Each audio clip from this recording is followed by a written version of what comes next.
Kembali di Kompas Siang, Saudara. Peraturan pemerintah pengganti undang-undang atau Perpu tentang Cipta Kerja segera disahkan menjadi undang-undang.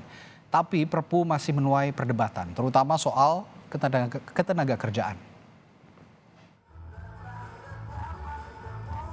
Ratusan buruh berdemo di depan gedung DPR Senayan, Jakarta awal pekan ini, Senin 6 Februari 2023.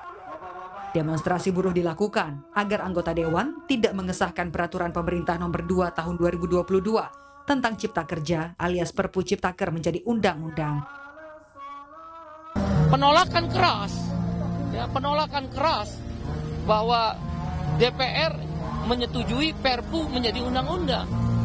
DPR mengesahkan undang-undang Cipta Kerja dari Perpu yang diterima oleh pemerintah, bisa dipastikan Partai Buruh akan mengorganisir mogok nasional.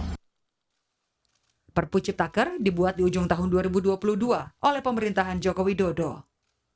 Argumentasinya untuk mengisi kekosongan aturan hukum setelah diputus Mahkamah Konstitusi pada 2022 untuk diperbaiki.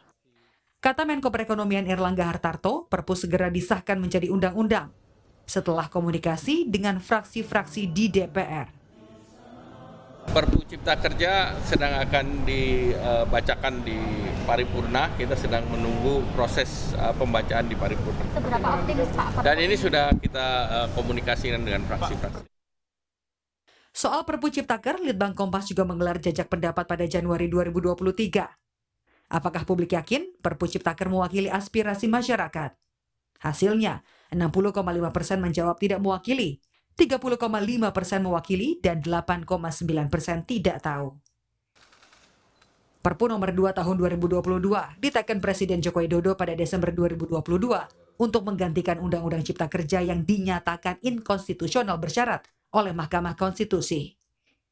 Ada sejumlah hal yang dipertanyakan di Perpu nomor 2 tahun 2022 tentang Cipta Kerja.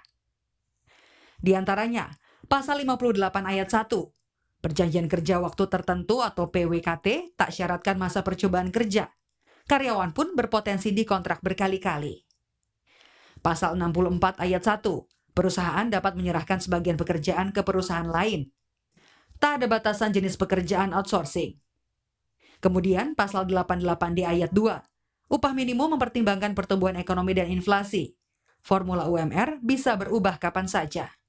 Dan pasal 156, menghapus pasal 164 Undang-Undang Ketenagakerjaan soal besaran uang pesangon sesuai masa kerja. Hingga mendekati janji disahkan sebagai undang-undang, substansi Perpu Ciptaker masih menuai perdebatan di masyarakat.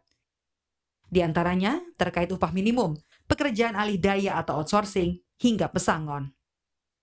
Tim Liputan, Kompas TV.